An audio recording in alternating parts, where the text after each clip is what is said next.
Hello and welcome to Writing America, Pages and People.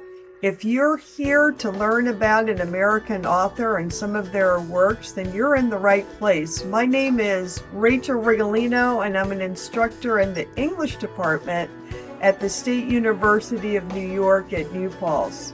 So come on, we'll watch this video and leave some comments below. Tobias Wolff's early personal life reads like fiction. While growing up, he crisscrossed the United States with his mother, who eventually wound up remarried to a stepfather whom Wolff quickly grew to despise. After being kicked out of prep school, Wolff did a tour of service in Vietnam before heading off to Oxford University, where he graduated with honors with a degree in English literature. As Joyce Carol Oates notes in her introduction to his story, Hunters in the Snow, Wolff worked a variety of jobs, including as a reporter, teacher, and a night watchman, all before settling into an academic career, first at Syracuse University and then later at Stanford. I had the pleasure of hearing Wolff read when he visited the campus at SUNY New Paltz in 2010. Hunters in the Snow is one of 12 tales that comprise In the Garden of the North American Martyrs, the collection of short stories that established Wolff's reputation as a writer in 1981.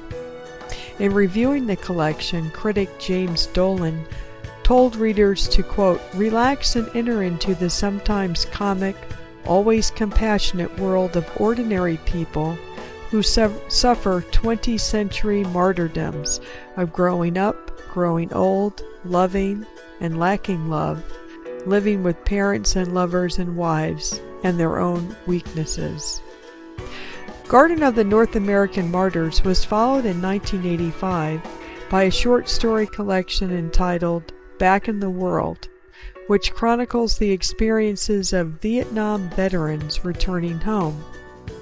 Not surprisingly, the experience of returning, or coming back to the world, is not as comforting as the vets imagined.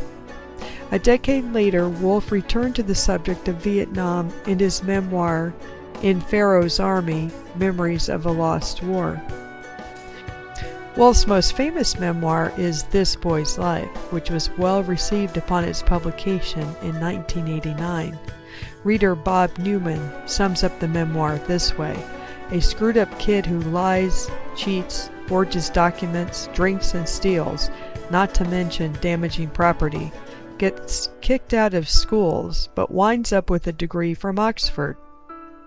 The book was made into a film starring Leonardo DiCaprio as the young Toby Wolff.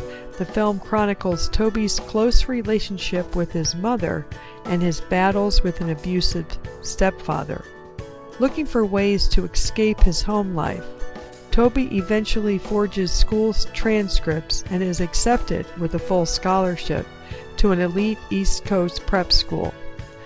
The story is almost too unbelievable to be true, which makes the film that much better.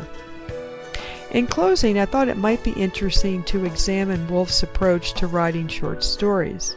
On several occasions, he has been critical of postmodern experimentalists, finding the stories of writers such as Barthelme, quote, resolutely unrealistic, scholastic, self-conscious, and indifferent, if not hostile to the short story's traditional interests in character and dramatic development and social context.